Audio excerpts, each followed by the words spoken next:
Every Sunday on Don's Diorama, journey into the unknown, venture into the bowels of the rabbit hole with some verbal diarrhea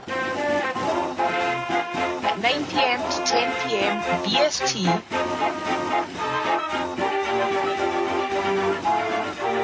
on Don's Diorama.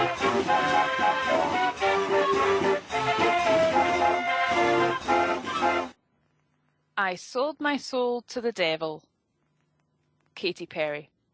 They digest it on a lot of different levels.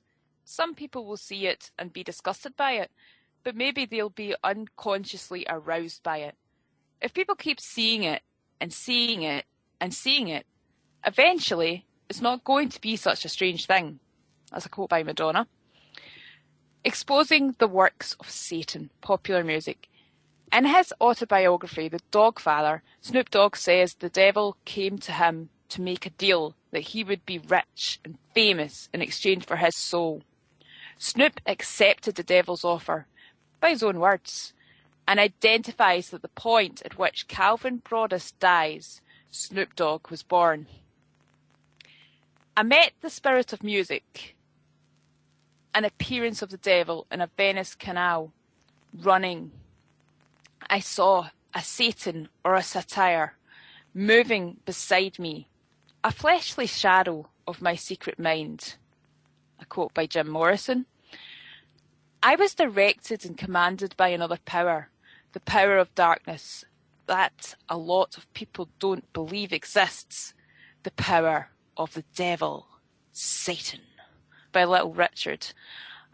Welcome to Don's Diorama. This is Sunday, 16th of June.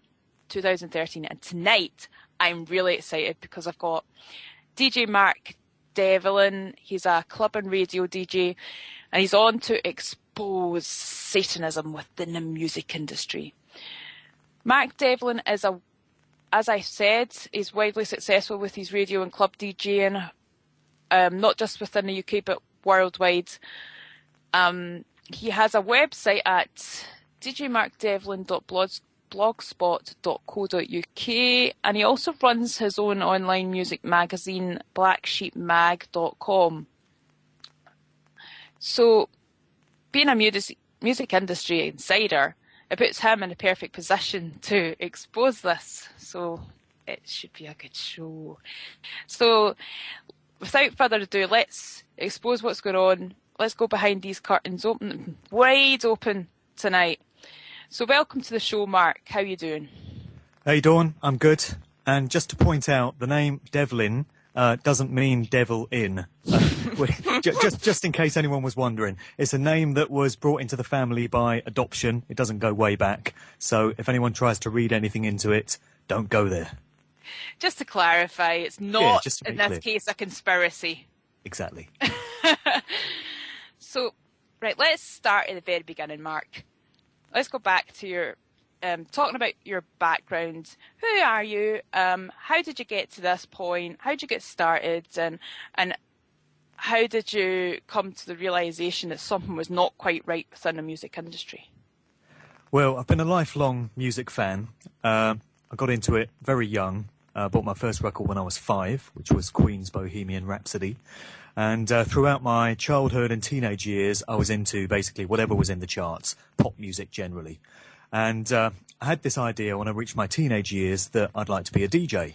That's the job that I really wanted to do because I was so enthusiastic about music. I just wanted to put it out there and try and have people sharing that enthusiasm with me. So I set my sights on becoming a DJ, a bit of hustling, few struggles, because these things are never easy. But I eventually got there in about 1990.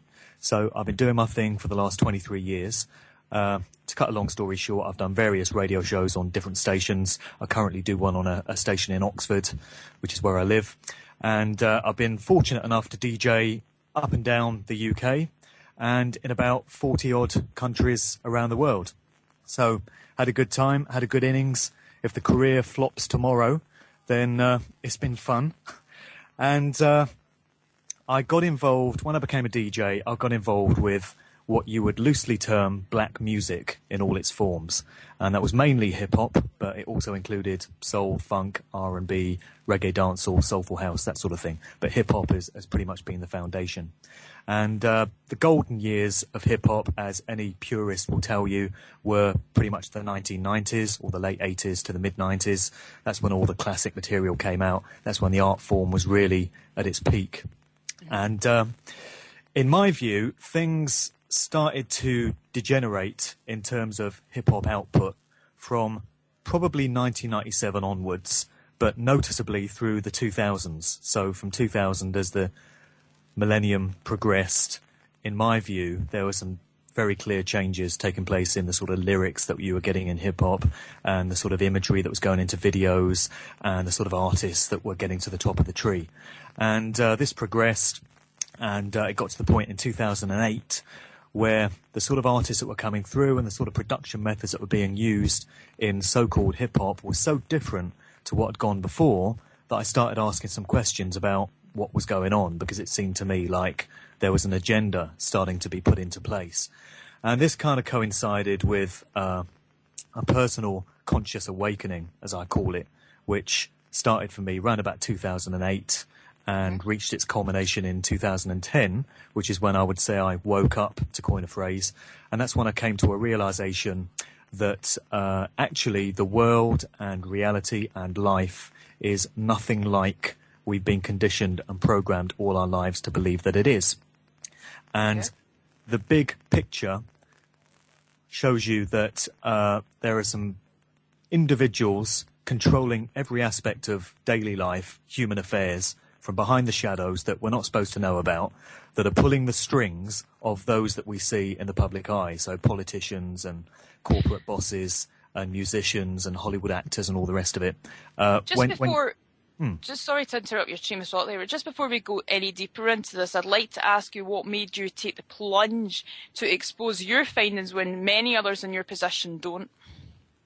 Well, I can fully understand why others don't want to go there and don't want to go public with all this stuff. I do have a lot of conversations on a non-public basis, Facebook chat or email or face-to-face conversations with many other DJs and many other music heads who can kind of see the sort of stuff that I'm talking about and are in agreement with me on a lot of it, but they don't want to go public with it because they're worried about how it's going to affect their careers and what people are going to think of them and what consequences it might hold. And I reached the stage after looking into this for quite a long time and placing it into the wider context of, as I was saying, what's really going on in the world and what life and reality really is.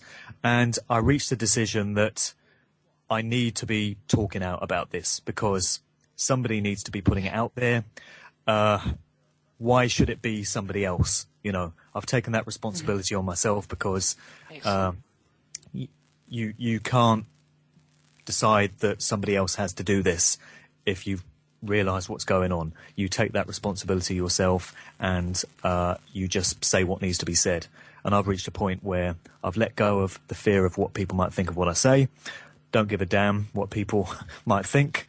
I just put out information that I believe needs to be out there, and people can make of it what they will, and I'm happy to do that. Others must decide whether they choose to go down that route themselves. That's their decision, and I can only speak for myself, and that's what I'm doing. Yeah, I mean, I just think it's admirable, but obviously, I think that, you know, hopefully this will inspire others. You know, hearing you coming out and speaking about it in your position, but others in similar positions, hopefully it will inspire some more people to come out and do the same thing. Well, I hope that it will. Already it has. Already there's been evidence of, as a result of the sort of stuff that I've been speaking about, really for the last 3 years now. It's quite a recent thing for me, since about 2010. And I trod very carefully to start with. I was a bit cautious about how much I wanted to say and how to say it. But as time has gone on, I've become so... Well, the sort of stuff that I'm talking about has been validated in so many ways in the early days, I kind of had a few doubts, and I was thinking, have I got this right? Is this correct? Is this stuff really going on in music? But all along, there has been validation of all this stuff, and there's been confirmation that, yes, actually, I'm on absolutely the right track with it. And there are many other researchers talking about it, not in the UK, but mainly in the US. And there's lots of information out there to back it all up. And I seemingly have inspired a few other people to take an interest in this from feedback that I've got. But the other thing is you never really know what people are making of the information you put out there. It could be having a very positive effect, and you don't necessarily get to know about that. You just hope that it is. And all you can really do is put it out there and let the universe take its course. I've been particularly interested in this for a few years. I mean, I've felt for a long time that something is not quite right. And then I did watch this series about the music industry exposed, I think it was called. I think it's Farhan K that made it. On YouTube, yeah? Yes, on YouTube. Yeah. And it goes into like all the different celebrities, artists like Rihanna and whatnot, and all the subliminal messages and going on. Now, I found most mainstream songs appear to be geared towards sex, drugs, girls, consumerism, and this may have always been the case, but it seems more blatant nowadays, especially the latter, and less thought-provoking. Why do you think that is? Well, I think it's an agenda that's being played out, definitely. And one thing I do want to make clear, just from the outset, is that when I'm talking about Satanism, to use that phrase, and all this kind of dark stuff that's going into music, I'm not coming at this from any kind of religious angle. I'm not a Christian, I'm not a Muslim, I'm not a Buddhist, anything like that. I don't adhere to any organised religion. I'm not trying to sound like a sort of fire and brimstone preacher in the pulpit. Sometimes probably some of the stuff that I talk about can make it sound as if that's my stance, but it's not. It's a non-religious stance.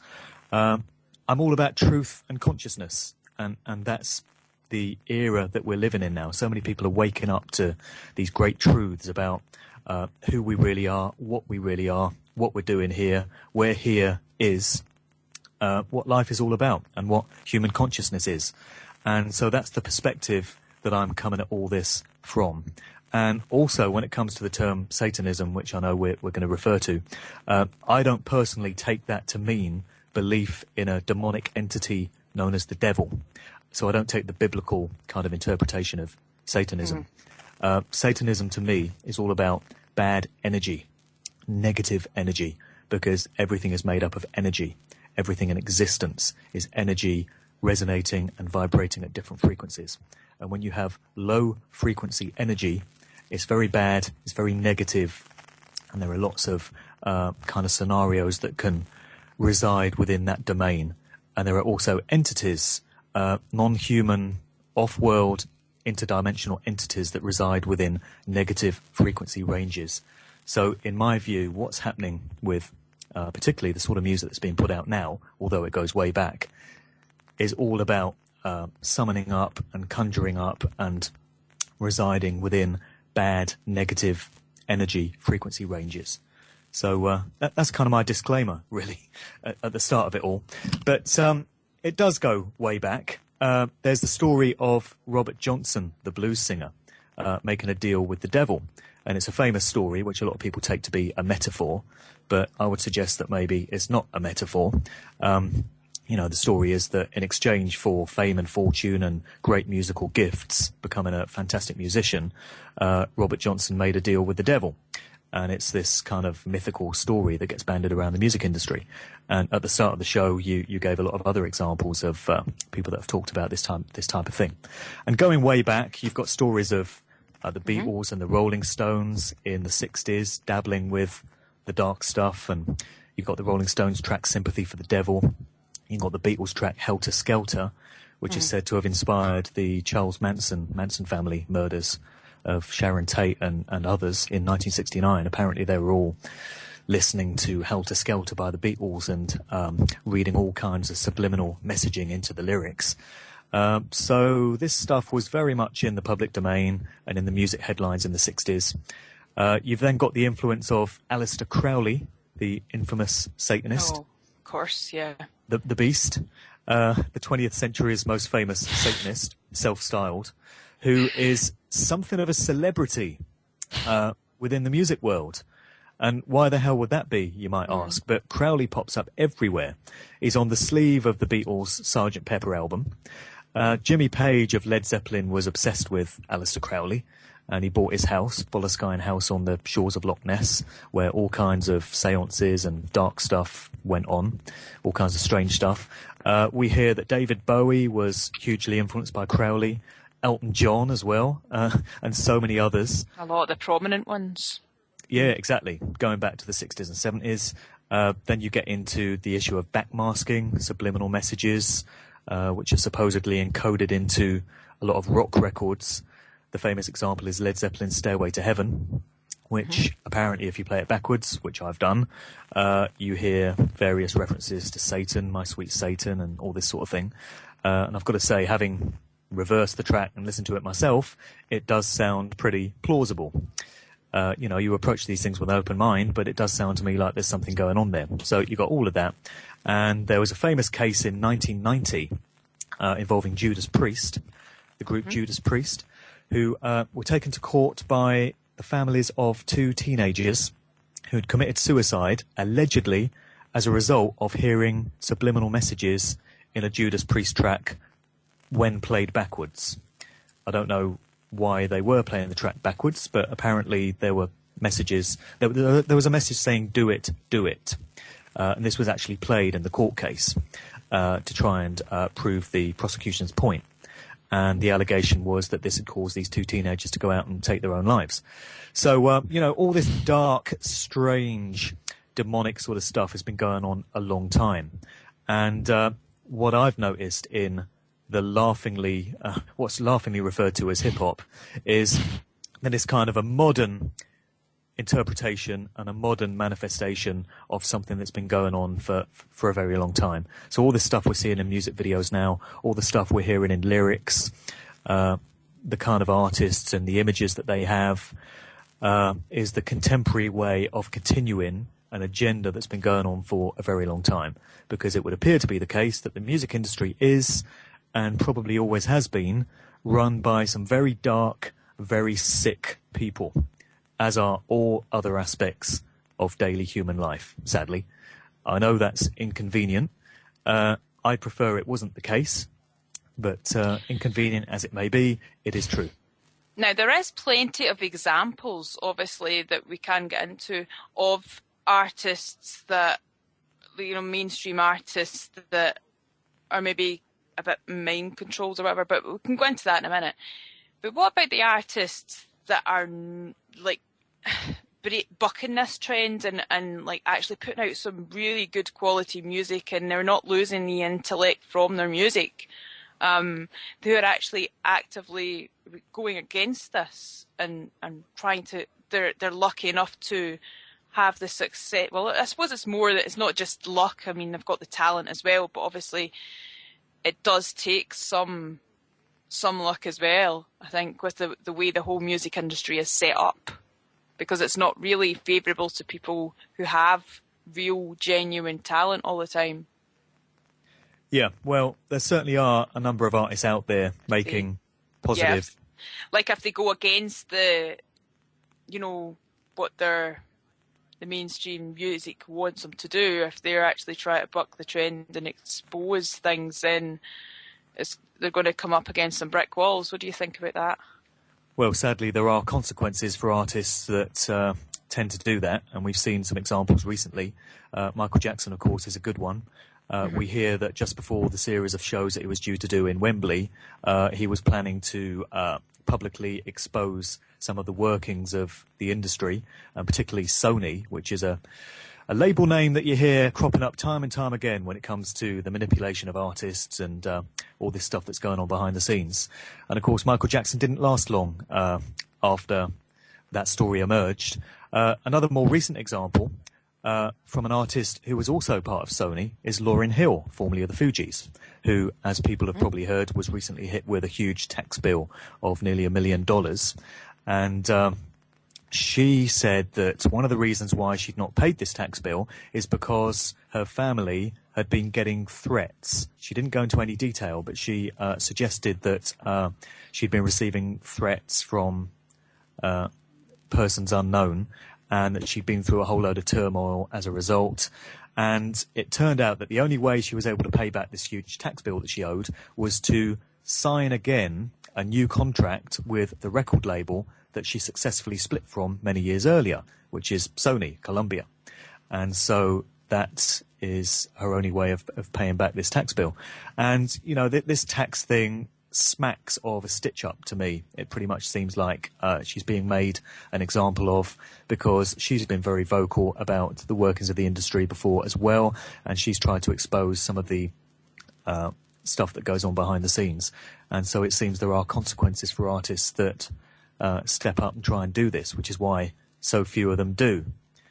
But the other thing is, as you mentioned, there are, of course, artists that are maintaining their integrity and they are continuing to make positive, empowering, uplifting music. Unfortunately, it's not the sort of thing that you get to hear in the charts. It's not the sort of thing that makes MTV playlists and daytime radio rotation.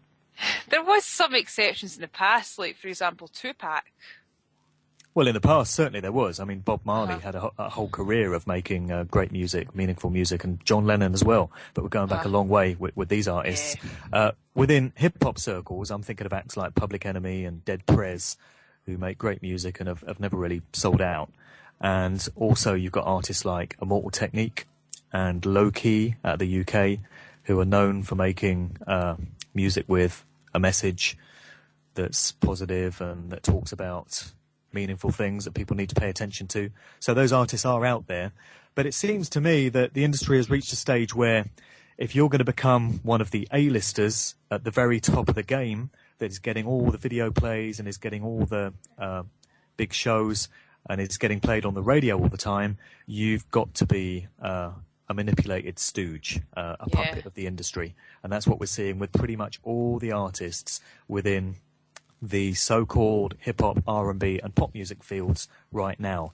You cannot be successful within those genres unless you've allowed yourself to be completely manipulated and controlled by the industry that spawned you, and you've effectively sold your soul to them, so to speak. Yeah, and despite obviously the fact that there is so many these artists that have sold out and and the music is very bland, there is thankfully still some bands that have bucked the trend and carry on being successful in spite of all this. Now, many mainstream artists, they cover up one eye when they're being photographed, and sometimes in videos as well. Sometimes they're posed making a triangle over one of their eyes or covering one eye with their hand or their hair, for example. What's the reason behind this? What does this all symbolise? And where's it all originating from for those who aren't really aware about the symbolism as well? Well, this is one of the first things that alerted me to the fact that something was going on back in about 2008, which is pretty much when this modern trend started. You started to see so many of the A-list artists, Jay-Z, Rihanna, Beyonce, Britney Spears, Katy Perry, the list goes on, Kanye West, doing this thing, as you say, covering one eye. And you saw it on record sleeves, in promotional pictures, and most importantly, in music videos. And so I started to ask why this was happening. And the cover story, because there always is one, is that, they're just trying to be cool. They're trying to look fashionable. It's just a way of looking slick. But you reach a point where it goes on for so long, and there are so many artists doing it, that it goes beyond the realms of just trying to look cool. There's many ways to look cool. So why are they always covering one eye? And so I started to research into it. And as I said earlier, this coincided with a point in my life where I was looking into many other subject areas about truth, consciousness, reality, conspiracy, and all of this. And it turns out that the covering of one eye is an occult reference to the so-called all-seeing eye, which, if you get a US dollar bill and look on the back, you see a pyramid with the capstone removed and an eye in the pyramid. and Latin phrases around it. One of them translates roughly into New World Order. And it's kind of the calling card of the secret societies that are pulling the strings and manipulating all aspects of human affairs from behind the shadows that we're not supposed to know about, but which so many people quite patently now do, because so many are waking up to the truth of what's going on. So they're sometimes referred to as the Illuminati, but that's a convenient kind of catch-all phrase for these individuals operating within secret societies that are controlling governments, corporation, the mainstream media, the military, the scientific establishment, the educational establishment, and the entertainment industry, Hollywood movies, and the music industry. Ultimately, they're all controlled by the same top of the pyramid, the same individuals and secret societies at the top of the power structure. And so when they get their artists to cover one eye, they're on one level letting you know who owns them, and they're subliminally implanting into your mind the idea that they're in control and that they're running every aspect of the show. And also on an energetic level, because again, everything is energy vibrating at different frequencies. Things that are apparently solid mass are actually still energy, just vibrating at a very low frequency. And so you can actually have an energetic effect on your surroundings depending on the will and the intent that is charged into particular symbols. And so if you have a pyramid, or if you have an all-seeing eye, or any other kind of image that you might choose, and it's charged with very malevolent kind of bad energy by the creator of that symbol, then wherever that symbol is picked up and interpreted by others, it's going to carry that energy with it. And it's going to carry that malevolent force with it if that's the energy with which it's being created. So it's having a very negative and harmful subliminal effect on the observer without them even realizing what's going on, because it goes straight into the subliminal subconscious mind. And the language of the subconscious mind is symbols. It interprets symbols in a far more potent way than it interprets words or anything else. And there's a phrase by an American researcher called Jay Widener, and he says, if a picture is worth 1,000 words, a symbol is worth 1,000 pictures. And so these individuals recognize the power of symbols, and that's why they've started encoding and incorporating them into music videos. And so when you have artists like Jay-Z and Beyonce and Rihanna and Kanye and all the others doing all this stuff, they're absolutely not in any kind of creative control of what they're doing at all. Yeah, which is what I was coming to. I was going to ask you about this next part. Now, Fritz, I know you mentioned about a book, but I was aware of it. It's a really good book, the Fritz Springmeier and Siskel Wheeler book about MK Ultra, the CIA's monarch mind control program, I should say.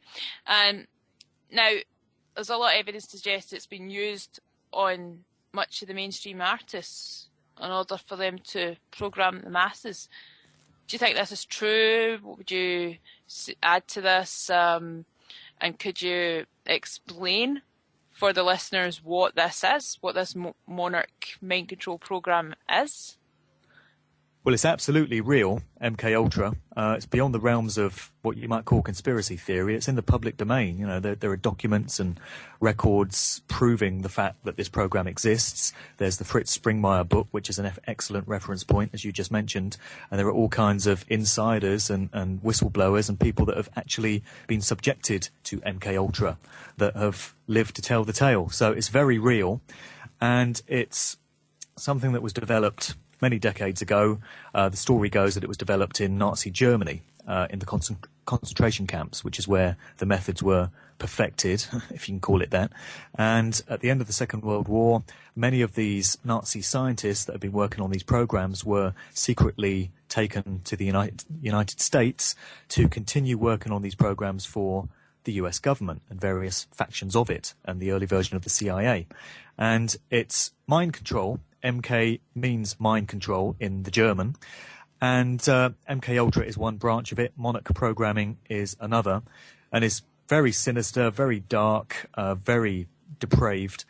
It involves subjecting the person to horrendous levels of trauma, and this could involve them witnessing a murder, being sexually abused, electroshock, mind-altering drugs. There are all kinds of ways in which they trigger the trauma.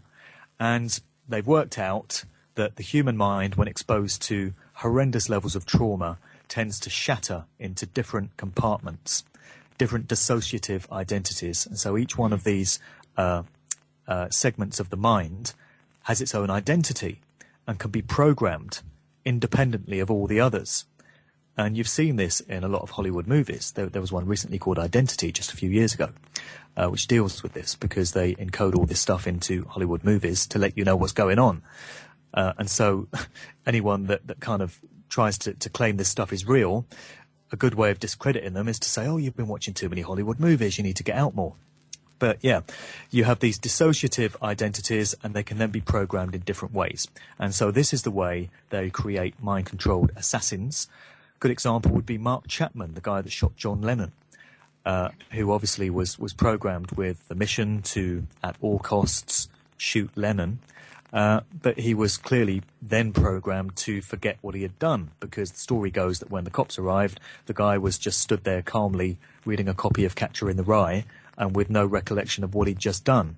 Sirhan Sirhan is another great example, the guy that shot Bobby Kennedy. To this day, he's been in jail for 40-odd years, and he just claims that he can't remember a goddamn thing about it because he's an MK Ultra subject.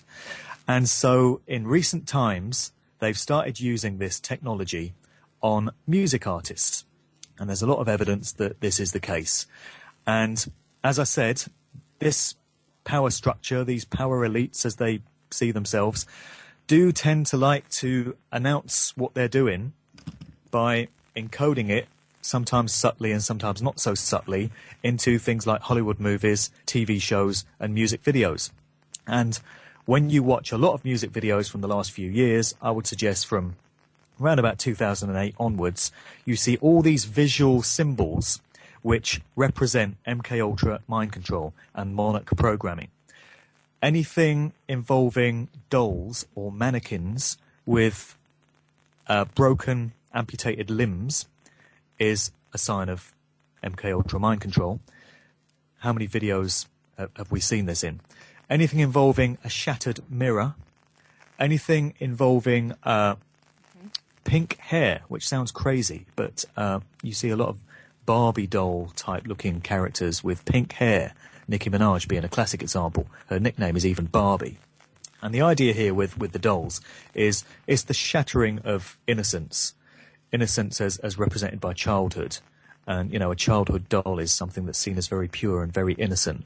And when you kind of twist that doll and break off its arms and, you know, do all these dark things to it, it symbolizes what mind control is doing to the subject and the loss of innocence there and the loss of their personal identity.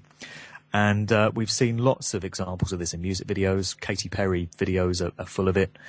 When it comes to monarch programming, which is a division of MK Ultra, the symbol there is the monarch butterfly, this very distinctive sort of orange and black coloured butterfly. And you see butterflies of this variety in so many music videos. Mariah Carey released an album called Butterfly a few years ago, and it's got monarch butterflies all over the sleeve. And it's all symbolising mind control. And what they're doing with a lot of these videos is announcing the fact that these artists are not in control of their own minds, literally. Because when you've got an artist whose different identities can be programmed according to your will, it's that much easier to control the game and to have a certain effect on people that are listening to the music and looking up to and lapping up all these artists than if you've got artists that are in control of their own minds with their own creative thoughts and their own artistic expressions. They don't want artists that express themselves creatively. They might have allowed it in the past, but it's not happening anymore. Look at Nicki Minaj. Nicki Minaj is the classic example. It's all very kind of robotic now, isn't it? It's like the dance moves are all dancing the same, like robots. The humans have got robotic, like presence about them. And it's like, Yep. I mean, it connects, as you said, it's not just in the music industry, and it's in the movies as well, with the Terminator, for example, the transhumanist agenda and everything, like the robot, as I said, like the robots have got human emotions, and the humans are like robots, behaving like robots. Yeah. It's the transhumanist agenda, as you've said. Transhumanism is the merging of humanity with technology, machines. And this has been the dream of this power elite for a very long time. What they want is to have a society which is full of transhumans, basically, who are not fully human, who are cut off and detached from their spirituality, their true nature, as an expression of consciousness, as an expression of universal energy, of everything there is. They want them to be controlled by technology instead. And that's why we've seen this incredible, relentless march of technology in so many areas of our lives in recent years. You go back 20 years and virtually nobody had a mobile phone.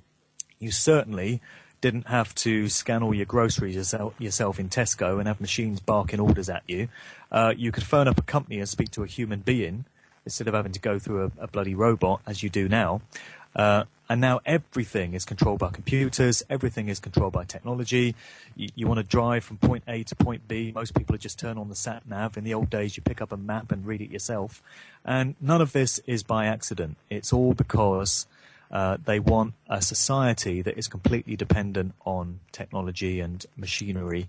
And ultimately, what they want is a microchipped population. They want individuals to have microchips inserted into them, which will connect them to a giant computer grid, which will in turn control every aspect of their lives, from when they try and make a financial transaction to identifying all their personal details and their blood type and all their medical details, and even to be able to transmit signals remotely through these microchips to make people feel and think a certain way, the ultimate mind control. Something they've been working on for a very long time. A lot of people are coming round to accepting this fact now. It sounds fantastic when you first hear of it, and it sounds the stuff of Hollywood movies, but it's very real. And there are lots of authors and lots of researchers that have looked into this. There are lots of different sources, all validating each other and backing up the fact that this is really going on. And all aspects of society play their role in it. And so when it comes to music videos, they're normalizing the idea of a transhumanist society by getting all these artists to dress up as robots and dance like robots in their videos, as you said. will.i.am is a great example, who once upon a time was a half-decent artist when the Black Eyed Peas first started out, actually made half-decent music before he quite clearly got recruited and was required to step up and make his contribution to the industry machine. And now he's really pushing this transhumanist agenda. He's always appearing as a robot, and, you know, Black Eyed Peas records sound very electronic and very artificial. And they're normalizing this in the eyes and the minds of an entire young generation, so that their idea of life and society and humanity is dictated by this transhumanist agenda with an absolute reverence for technology. You know, technology is not always your friend, people. It can be used for very malevolent means, and we're seeing lots of aspects of that in what's happening in the world now. Who can look at where society is right now compared to 10 or 20 years ago and think that we're heading to a good place? We're really not, and we're seeing clues as to what they're trying to do in music videos and Hollywood films. They're letting you know. They're doing it subliminally, but they like to announce it that way. And also they feel that by announcing these things, by encoding it visually into videos and films, they're helping to empower it to come into place. Because this goes back to the law of attraction and the law of cause and effect, which is another thing that a lot of people are coming to recognize and understand now. Every action has a reaction. Energy that you put out there into the universe comes back at you.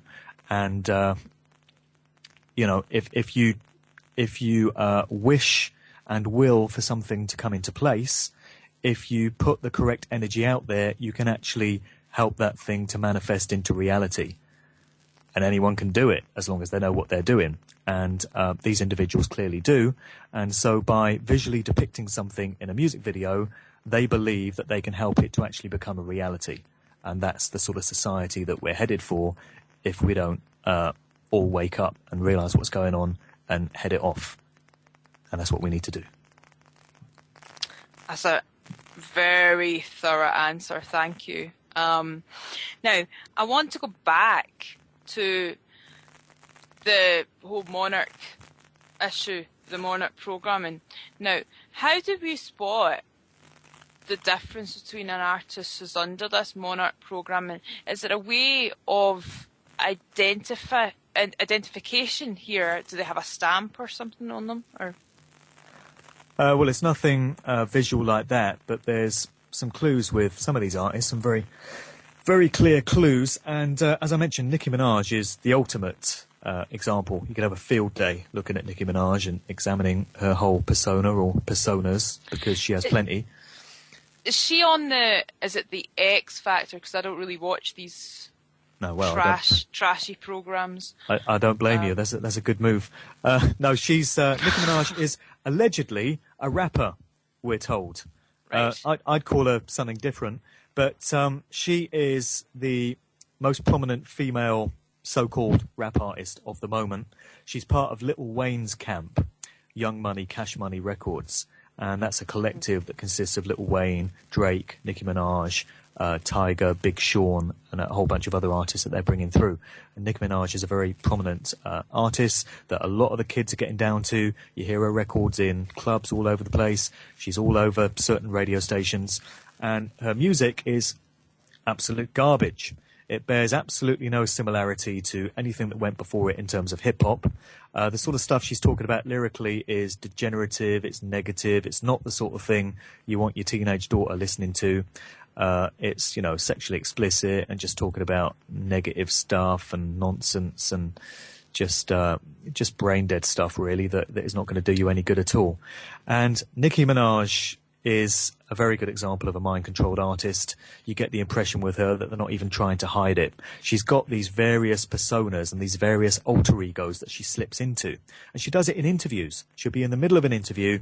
She's from New York. She's got a very broad, brash kind of New York accent. But she's got this alter ego which has a British voice, a very distinctive English voice. And she slips into it. And she'll start talking with an English accent very convincingly. And it's like she's switched personalities. She's become somebody else. Her nickname is Barbie. She's known as Barbie, and all her fans are known as Barbs. Girls that love Nicki Minaj are called Barbs. Where's all my Barbs at, she says. And they're not even trying to hide that, because the doll thing, the whole Barbie doll thing is symbolic of MK Ultra mind control. And one of her alter egos is called Roman Zelensky, which is obviously a reference to Roman Polanski, the filmmaker. And this is the guy that did the movie Rosemary's Baby in 1968, which is a very revealing film, allegedly fiction, but I would suggest far more fact in terms of how it exposes what goes on behind the scenes in the entertainment industry. And it talks about satanic rings, satanic cults.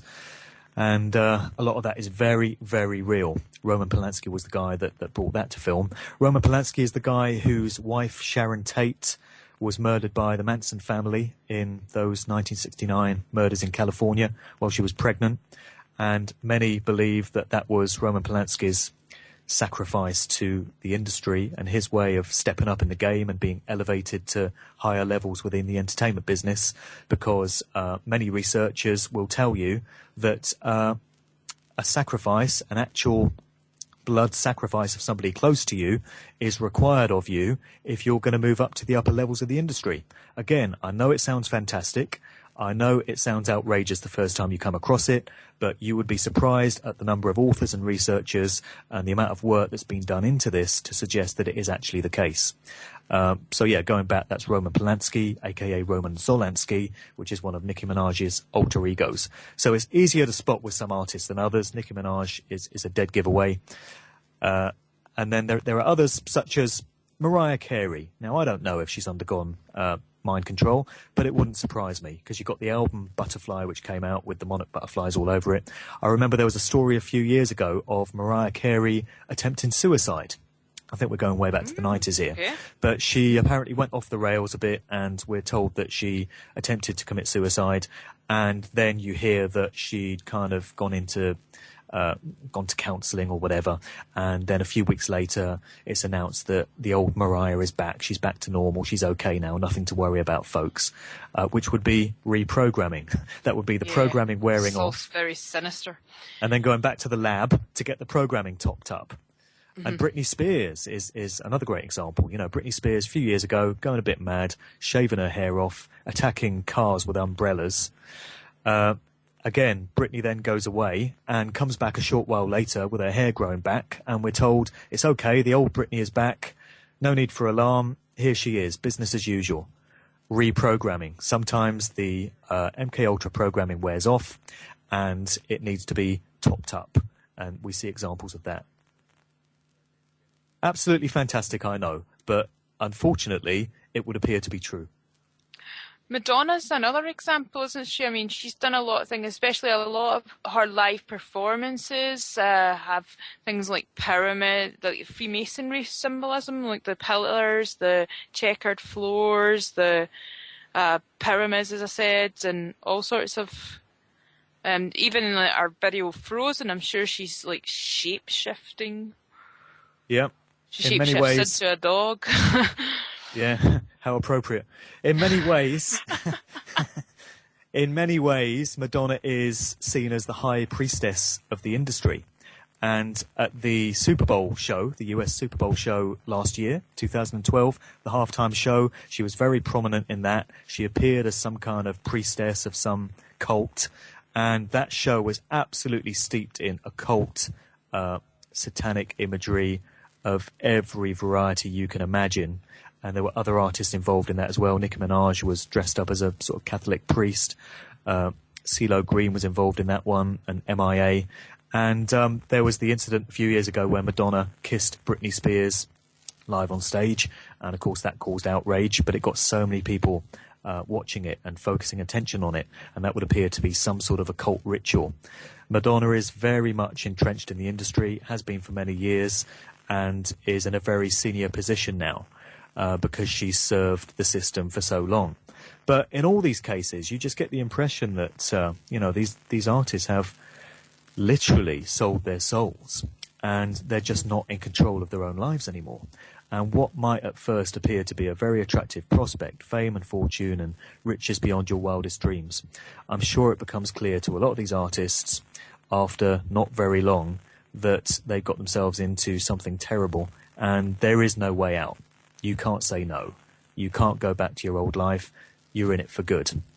And we're seeing that now in the hip-hop scene with artists like Jay-Z and Kanye West. You know, I wanted to get into Kanye West because it's quite topical because this weekend Kanye West dropped his new album and it's called Yeezus.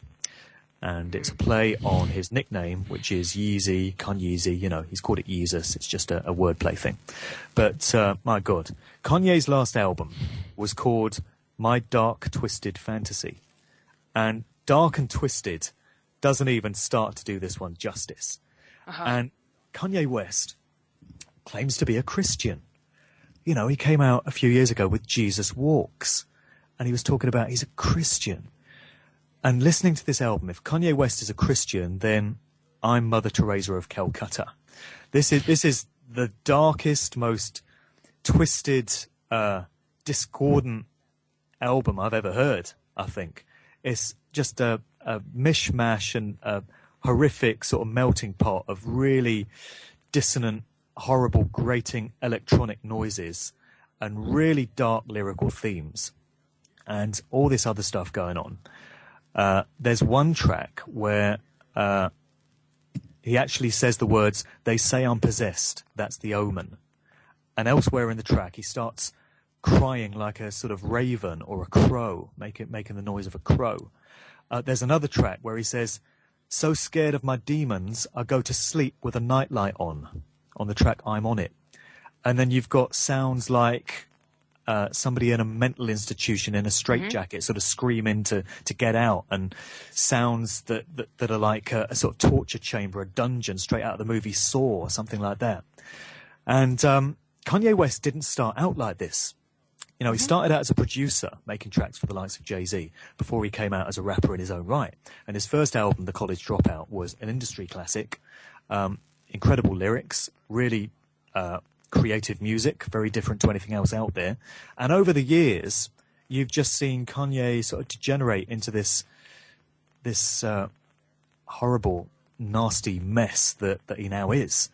And to me, it really smacks of, you sign on the dotted line for the industry, and you start getting all the fame and fortune and all the great things that you were promised. And they allow you to sort of continue in your own way, being reasonably creative yourself for the first few years. Yeah, they tease you. They tease you with, that your life's going to be so fantastic and everything. And... Yeah. And then there comes a point where you're required to step up. And that's where you really have to start doing some work for the system that spawned you. And Kanye is a great example of that, because a few years ago his music started to change, and it started to get very dark, and he started just talking about nothing, just stuff that doesn't matter. There's no message in his music at all. And now he's coming out with all this really dark kind of satanic stuff. And it's just corrupting the fans, the listeners. They're just not everybody, obviously. Some people aren't so susceptible to the brainwashing, the programming. Yeah. But yeah, there is unfortunately a lot of people that are being taken in by this. Well, what you've got is an entire generation of young people now who, if they're sort of 17, 18, 19 years of age, and they're just starting to take an interest in music and going out clubbing, listening to the radio, watching videos on the box, they don't have anything to compare it to. That's it, yeah. Somebody like me, I can remember better days. I can go back 20 years and say and tell you that music didn't used to be like this. But, kids now, young people, are listening to this sort of stuff from Kanye and Jay-Z and whoever else. And they think, well, this is where it's at. This is what it is. This is music. This is youth culture. This is the sort of stuff I need to be listening to. This is what life's about. And they're having their whole self-identity and their whole perception of the world and what's important in life dictated to them by this really dark, harmful, sinister stuff. And not by accident, because, like I said, the forces that control the music industry are operating to an agenda, and it works in line with all these other areas of society where they're trying to mind control the masses, brainwash them, make them feel a certain way, and cut them off from their spirituality and their true nature. And I've just looked at the time, and the hours went so fast. Yeah, doesn't it fly? But we still have a couple of minutes left. I did want to just throw in there about the lady in red as well, because we hadn't covered that yet. Just if you could just very quickly cover that, and then maybe just give us some final words, and maybe you could even talk about, you were at Bilderberg Fringe Festival recently. You could maybe even talk a little bit about that for a couple of minutes as well, if you want. Yeah, okay. What did you mean by the lady in red stuff? The lady in red, like in the Matrix, there's the lady, they wear red, and they're kind of, she's basically teasing, it's kind of satanic. It's more satanic kind of messages, subliminal messages with the woman wearing the red, and she's teasing the men, and it's basically selling sex. Well, yeah, there's a lot of truth in the Matrix, actually. Again, you mention that to people and they think, oh God, you need to get a life, mate. You've been watching too many films. But that's one of the reasons why they do it. There's a lot of truth in the Matrix. There's a lot of very potent symbology, and there's a lot of things that can be applied to the reality that we're living in. But really, I just wanted to finish up with some positive solutions, because we could talk about all this negative stuff and what's being done to us all day. And if that's all we do, then they've kind of won, because we're just acknowledging the fact that they're controlling us and we're not doing anything about it. And so I always try and offer solutions to people, because one of the things that I'm always asked is all very well exposing what's going on, all this dark stuff, but what can we do about it? And one of the things that you can do is just very simple. It's just don't engage with it. do not associate with this stuff. If you recognise that the music that's being put out now and the artists that are creating it are not on your side and don't have your best interests at heart, don't listen to the music. Don't listen to radio shows that play it. Don't watch the videos. Just don't support the artists. You can be discerning. The power is with the consumer. You can seek out real music. It's still being made. Of course, it's not the stuff that you get to see on the surface, but if you dig deep a bit, you can find lots of artists out there that are making great music that makes you feel good, because a lot of it is to do with frequencies, sound frequencies, the frequencies at which music is recorded. It's been proven in endless studies that it can actually affect the way you feel. It can affect your moods. It can affect the way that you spend the rest of your day, just listening to a particular piece of music that's being recorded at a particular frequency. Sound is very, very powerful energetically. So look for the good stuff and avoid the stuff that makes you feel bad, that doesn't sound right, doesn't sit right with you. And don't resonate fear or any of its low frequency derivatives. You know, the key is fear has many different spin-offs, you know, anger, frustration, jealousy, guilt. I've really enjoyed discussing this subject, and it's obviously something that really needs to get out there to spread that message wide. So, yeah, once again, thanks, and you're welcome to come back on the show in the future. We can discuss that off air sometime. Yeah, that'd be great. We got time for the Bilderberg stuff, or are we out of time now? Unfortunately, we're out of time, but I can always have you on again sometime to talk about that. You can come on a Dark Side show, or you can come on mine at some point. Yep, but again, we can discuss that all off air. So we're going to move on now to the Dark City show is coming up next in the next hour. So until next week, thanks to everybody for tuning in. Over and out.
When you hear the sound, when you hear the sound,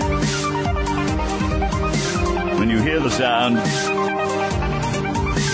when you hear the sound of Dark City Radio,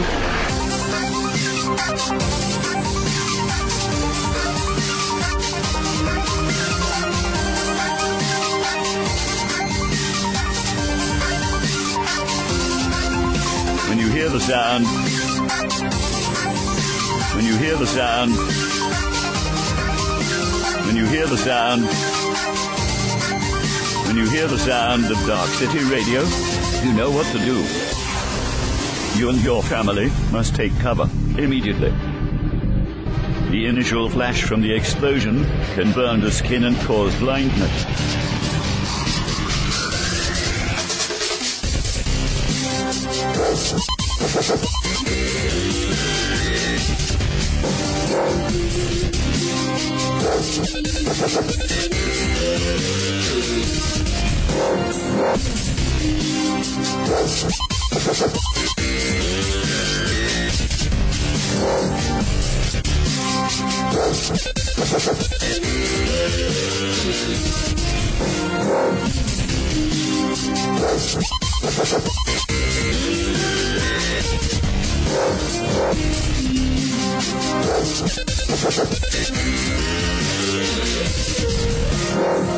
The Prime Minister, speaking a few moments ago in the House of Commons, has warned that the international situation is deteriorating rapidly and that the truth could break out any time in the next 2 or 3 days. When you hear the sound of Dark City Radio, you know what to do.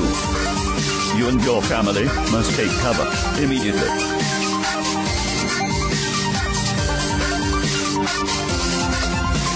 Lie down. Keep away from wind hose. Cover your head and eyes. Do not look at the sky. Take shelter immediately. Repeat. Stay in pause. Do not leave your home.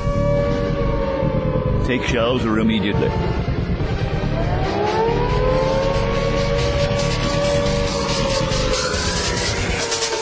When you hear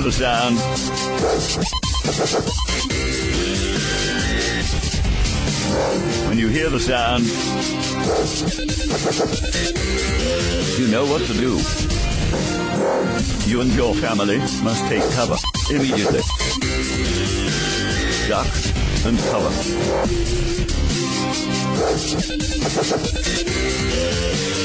Duck and cover. The initial flash from the explosion can burn to skin and ice.